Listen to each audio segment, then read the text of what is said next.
अस्सलाम वालेकुम dear students, ninth class math exercise 1.6। तो हमारा जो है क्रैमर रूल की सीरीज स्टार्ट है। क्वेश्चन नंबर 1 का आज हम लोगों ने पार्ट 7 जो है इसको क्वेश्चन क्रैमर के रूल के तहत सॉल्व करना है। इसके 8 पार्ट हैं, आज पार्ट नंबर 7 हम सॉल्व करने जा रहे हैं। तो आते हैं अपने प्रोसेस की तरफ। क्रैमर के रूल में सबसे पहले हम लोगों ने 3 मैट्रिसेस बनाने होते हैं, 3 काला बनाने होते हैं। तो यहाँ पे भी हम क्या करेंगे, सबसे पहले जो है पहला मैट्रिक्स हमारे पास होता है ए। तो यहाँ पे मैं मैट्रिक्स ए बनाने जा रहा हूँ।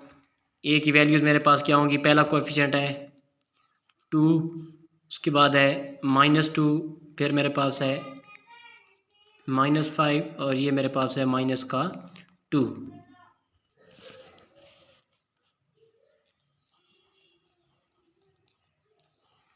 जी, तो दूसरा मैट्रिक्स जो है हम लोगों ने बनाना है ए एक्स का। तो ए एक्स का मैट्रिक्स बनाने के लिए मैंने क्या करना है, जो मेरे पास इक्वल की दूसरी तरफ जो है यहाँ पे मेरे पास कांस्टेंट नंबर हैं 4 और -10, इनको मैंने पहले लिख देना है।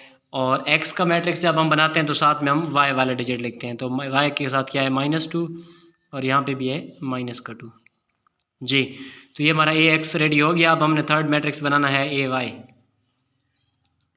तो ए वाई बनाने के लिए मैंने क्या करना है, मेरे पास जो इक्वल की दूसरी तरफ जो कांस्टेंट नंबर हैं उनको मैंने बाद में लिखना है। याद रहे ए एक्स में हमने पहले लिखा है तो ए वाई में हम बाद में लिखेंगे। और उसके बाद मेरे पास है एक्स के साथ मैंने वाई वाले लिखे हैं तो वाई के साथ मैं एक्स वाले नंबर लिखूँगा 2 और -5। जी, तो ये जो है मेरे 3 मैट्रिसेस बन चुके हैं। उसके बाद अब मैंने क्या करना है, तीनों मैट्रिसेस का डिटर्मिनेंट लेना है। ग्रामर के रूल में फर्स्ट स्टेप हमारा होता है 3 मैट्रिक्स बनाना। जब 3 मैट्रिक्स हमारे पास बन जाते हैं उसके बाद हम तीनों का डिटर्मिनेंट लेते हैं। तो सबसे पहले मैं डिटर्मिनेंट लेता हूँ ए का। ए का डिटर्मिनेंट लेने के लिए मैं 2 को मल्टीप्लाई करूँगा -2 के साथ। उसके बाद हमारे पास एक फार्मूले का माइनस आएगा और अगेन -5 मल्टीप्लाई करेगा -2 के साथ। जी, तो अब जो है फर्दर इसको हम सॉल्व करते हैं।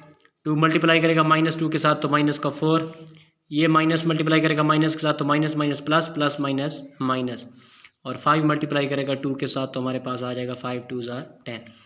तो ए का जो डिटर्मिनेंट है हमारे पास है वो आ जाएगा -4 और माइनस का 10, तो ये हो जाएगा -14। जी, तो ए का जो डिटर्मिनेंट है वो -14 आ चुका है। अब हम लोग ए एक्स का डिटर्मिनेंट फाइंड करते हैं। तो ए एक्स का डिटर्मिनेंट फाइंड करने के लिए हमारे पास ए एक्स का कॉलम हम देखेंगे, ए एक्स का मैट्रिक्स देखेंगे। 4 मल्टीप्लाई करेगा -2 के साथ, उसके बाद -4 मल्टीप्लाई किया -2 के साथ, और अगेन हमारे पास जो है माइनस का 10 मल्टीप्लाई करेगा -2 के साथ। तो यहाँ पे मैं लिखता हूँ माइनस का 10 मल्टीप्लाई करेगा -2 के साथ। जी, तो 4 मल्टीप्लाई करेगा -2 के साथ तो माइनस का 8, minus minus plus, plus minus again minus, 10 2 20।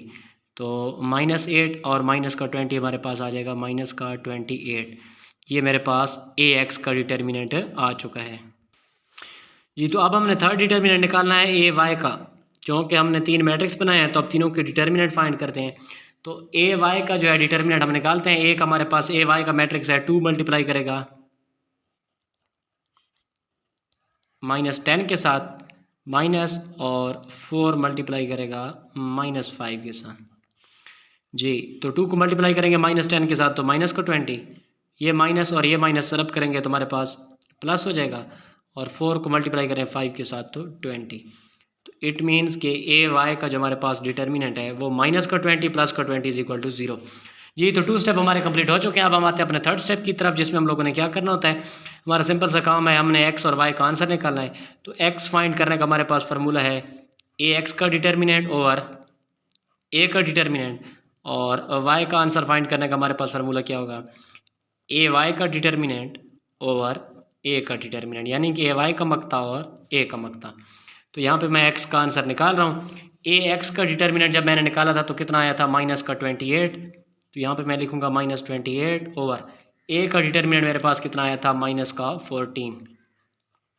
जी, तो ये आ गया मेरे पास, माइनस के साथ माइनस कट जाएगा, 14 वाला टेबल 28 पे 2 टाइम, तो इट मीन्स एक्स का आंसर मेरे पास 2 आ गया। तो अब हम जाते हैं वाई के आंसर की तरफ। वाई का आंसर मेरे पास ए वाई का डिटर्मिनेंट, इट मीन्स ए का डिटर्मिनेंट मेरे पास कितना आया है, यहाँ पे 0 आया है, तो यहाँ पे मैं 0 लिखूँगा। ओवर ए का डिटर्मिनेंट कितना है, माइनस का 14। तो 0 ओवर माइनस 14 जी, 0 के साथ कोई भी चीज़ डिवाइड करेंगे तो हमारे पास आंसर क्या आ जाएगा, 0 आ जाएगा। तो एक्स का आंसर हमारे पास है, वाई का आंसर 0 है और एक्स का आंसर हमारे पास 2 आ गया जी। तो डियर स्टूडेंट्स, उम्मीद करता हूँ कि क्वेश्चन की आप लोगों को अच्छी तरह समझ आ गई होगी। मिलते हैं नेक्स्ट वीडियो में, तब तक के लिए अल्लाह हाफिज़।